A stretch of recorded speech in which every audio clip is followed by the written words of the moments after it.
অনেকে আমাদের বলে মওদুদীর ইসলাম। আরে মিয়া, মওদুদীকে আগে পড়েন, মওদুদীকে আগে জানেন, তারপর তার সম্পর্কে মন্তব্য করিয়েন। তিনি হলেন ইমাম হুসাইন রাদিয়াল্লাহু তাআলা আনহুর 42তম পুরুষ। ভারতে শুয়ে আছেন ওই যে নিজামুদ্দিন আলী আরেকজন আছে, খাজা মঈনুদ্দিন চিশতি রহমাতুল্লাহ আলাইহি তার ভাইয়ের সন্তান। ওনার সম্পর্কে আগে জানেন। মাওলানা মওদুদী রহমাতুল্লাহ আলাইহিকে বাংলাদেশে আলেম যত অনেক ভালো চিনে, তার চেয়ে বেশি চিনে মধ্যপ্রাচ্যের আলেমরা। তিনি ইসলামের পরিপূর্ণ দাওয়াত এদেশের আলেমদেরকে, এদেশের মানুষকে শিক্ষা দিয়েছেন। ইসলাম পরিপূর্ণ মানতে হয়। আগে আমরা জানতাম নামাজ রোজাই ইসলাম। ইসলাম রাজনীতি নাই, অর্থনীতি নাই, সমাজনীতি নাই। এইটা তিনি অনেক কষ্ট করে তার লেখনের মাধ্যমে, বক্তব্যের মাধ্যমে এই উপমহাদেশ আলেমদের বোঝানো সক্ষম হয়েছে। যার আজকে এতগুলো ইসলামী দল, আলহামদুলিল্লাহ, আমরা আলহামদুলিল্লাহ করি। ইসলামী দল বেশি ভালো, আলহামদুলিল্লাহ। তারাও বুঝতে পারছে জামাত ইসলাম দল না করুক, আর একটা ইসলামী দল ইসলামে আন্দোলন করতে হবে, ইসলামী রাজনীতি করতে হবে, এইটা আমরা স্বীকার করেছি প্রিয় ভাই সব। কারণ এই ইসলামী রাজনীতি প্রতিষ্ঠা না হলে আপনি ইসলামের কোনো কিছু মানতে পারবেন না। যেমন রাসূলও মানতে পারে নাই, কাবা ঘরের মূর্তি সরাইতে পারে নাই, আমরা কি পারি নাকি? আল্লাহ রাসূলের সুন্নাহ হলে আমরা রাস্তায় গানে চলি, বলেন তো পারি কিনা? পারেন? পারবেন না। মোটরসাইকেল যখন যান তখন পারবেন না, যখন সাইকেলে যখন তখন পারবেন না, হাঁটে গেলে কোন রকম পারবেন। প্রিয় ভাই সব, একটা কথা বললাম, এরকম হাজারো আইন আছে মানুষের তৈরি, শয়তানের তৈরি মতবাদ, কথা ঠিক কিনা? যার কারণে আমাদের শান্তি নাই। প্রিয় হাজিরিন, তাহলে আমরা সেই বিশ্বনবী সাল্লাল্লাহু আলাইহি সাল্লাম যদি ভালোবাসতে চাই, আল্লাহ হাবিব কি সুন্দর করে হাদিস বলেছেন, মান হাব্বা সুন্নতি, আমার আদর্শকে যারা আমার ভালোবাসলো, আমার উম্মতেরা যদি আমার আদর্শকে ভালোবাসে এবং আমার আদর্শ যদি লালন করে, অমান আহাব্বানি, তারা আমাকে ভালোবাসলো। সুবহানাল্লাহ। আজকে যদি আমরা রাসূলের আদর্শ প্রতিষ্ঠার জন্য চেষ্টা করি, মহব্বত করি, ভালোবাসি, তাহলে ভালোবাসা হবে কার সাথে? রাসূলের সাথে। কার সাথে? রাসূলের সাথে। রাসূল বলছেন, অমান আহাব্বানি, যারা আমাকে ভালোবাসতে পারলো, কানা মাই ফিল জান্নাহ, তারা আমার সাথে জান্নাতে থাকবে। প্রিয় ভাই সব, রাসূলকে কি পরিমাণ ভালোবাসতে হবে এটা রাসূল জানাই দিয়েছেন। হযরত আনাস রাদিয়াল্লাহু তাআলা আনহু বলেন, ক্বালা রাসূলুল্লাহ সাল্লাল্লাহু আলাইহি ওয়াসাল্লাম বলেছেন, লা ইউমিনু আহাদুকুম হাত্তা আকুনা আহাব্বা ইলাইহি মিন ওয়ালিদিহি ওয়া ওয়ালিদিহি ওয়ান নাস আজমাইন, যে তোমার পিতা থেকে, তোমার সন্তান থেকে, তোমার আত্মীয়স্বজন থেকে বেশি, এমনকি তোমার জীবন থেকে আমাকে বেশি ভালোবাসতে হবে। তাহলে এই দেশে ইসলাম প্রতিষ্ঠা হোক, এই চেষ্টাটা আপনার সন্তান থেকে, আপনার পিতামাতা থেকে, আত্মীয় থেকেও বেশি, আপনার বেশি সেক্রিফাইস, বেশি কুরবানি, বেশি ত্যাগ আমাদের এই জমিনে করতে হবে।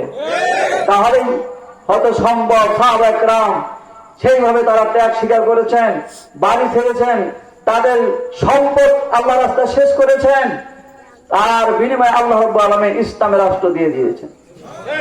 সুতরাং এমনি এমনি আসবে না ভাই। আমরা মুখে বললাম, আর যদি কাজে না যায় তাহলে কি হবে বলেন তো? মুনাফিক। এবার আপনাদের সামনে মহব্বত একটু ভাগ করছি।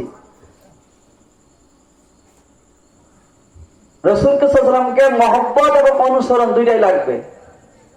মহব্বতও লাগবে, অনুসরণও লাগবে। দুইটা মিলে রাসূলকে পাবো, রাসূলের সুপারিশ পাওয়া যাবে, জান্নাত পাওয়া যাবে।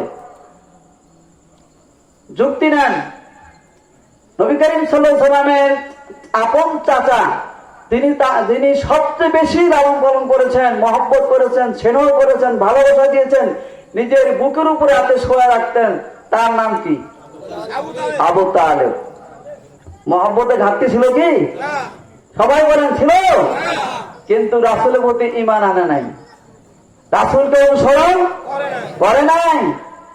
তার ইন্তেকালের পরে রাসূল তার জিহ্বা দিয়ে গোটা শরীর চাটলেন, কিন্তু পা চাটেন নাই। এই কারণেই ঈমান না থাকার কারণে আল্লাহ রাব্বুল আলামিন তার কিয়ামতের ময়দানে তার পায়ে এক জোড়া জুতা পরাই দিবে, জাহান্নামের আগুনের জুতা পরাই দিবে। আর তিনি মনে করবেন এই জাহান্নামের সবচেয়ে বেশি আমাকে শাস্তি দেওয়া হচ্ছে। অথচ কি রাসূল কি বলছেন? সবচেয়ে হালকা শাস্তি, যত মানুষ জাহান্নামে যাবে তার মধ্যে সবচেয়ে হালকা শাস্তি কাকে দেওয়া হবে? আবু তালিব, রাসূলের চাচা হিসেবে তার চুমু খাওয়ার কারণে। কিন্তু উনি মনে করবেন সবচেয়ে বেশি। তাহলে জাহান্নামের শাস্তি কি রূপে বুঝেন ভাই? প্রিয় হাজিরিন, উনি অনুসরণ করেন নাই, ভালোবেসেছেন, নাজাত পান নাই। আবু বকর রাদিয়াল্লাহু তাআলা আনহু ভালোবেসেছেন, অনুসরণ করেছেন। কথা ঠিক কিনা? এই জন্য উম্মতের মধ্যে সবার আগে তিনি জান্নাতে যাবেন। সুবহানাল্লাহ। তিনি ভালোবেসেছেন, অনুসরণ করেছেন। আরেকটা লোক ভালোবাসেন নাই, অনুসরণ করেছেন। তার পিছনে নামাজ পড়েছেন, অনুসরণ করেন নাই। রোজা রাখতে অনুসরণ করছে না, দাড়ি রাখতে অনুসরণ করেন নাই, টুপি মাথা দিছে অনুসরণ করছে কিনা, কিন্তু ভালোবাসে নাই। রাসূল রাষ্ট্রপতি প্রতিটা রাষ্ট্রপতি থাক, তার আইন চলবে, তার বিধান চলবে সমাজে, এটা তিনি চান নাই। এই লোকটার নাম কি? আব্দুল্লাহ বিন উবাই ইবনে সুলুল। 8.5 বছর রাসূলের পিছনে নামাজ পড়েছেন। এবার আপনারা বলেন সে কি জান্নাতে যাবে? যাবে না। কেন? রাসূলের ভালোবাসার মধ্যে ছিল না, বিন্দুমাত্র ছিল না। তাহলে আমরা যদি আজকে রাসূলের সাথে জান্নাত দিতে চাই, যে হাদিসটি বলতে আমাকে যারা ভালোবাসলো তারা আমার সাথে জান্নাতে যাবে, তাহলে আমাদের ভালোবাসতে হবে কয় ভাবে? একটা হলো ভালোবাসার মধ্য দিয়ে, অন্তর দিয়ে, আর একটা অনুসরণ করে বাহ্যিক ভাবে দেখা যায় আমি রাসূলের সৈনিক।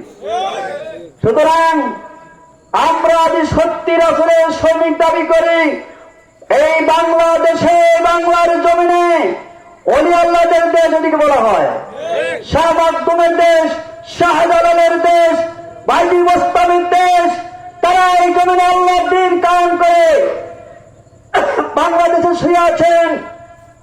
আমরা যদি আগের উত্তরসূরি হয়ে থাকি, আমরা যদি রাসূল প্রেমিক হয়ে থাকি, বাংলার জমিনে কোন ভারতের, আমেরিকার, ওই দেশের আদর্শ বাংলার জমিনে চলবে না, চলবে না। এই চলবে মদিনার আদর্শ, চলবে মদিনার আদর্শ, চলবে বিশ্বনবীর আদর্শ, চলবে। আর এটা মানতে পারলেই এত শান্তি হবে যা পৃথিবীর সারা শান্তি যা মানুষ দেখতে পাবে। কারণ এত সুন্দর দেশ পৃথিবীতে কম আছে।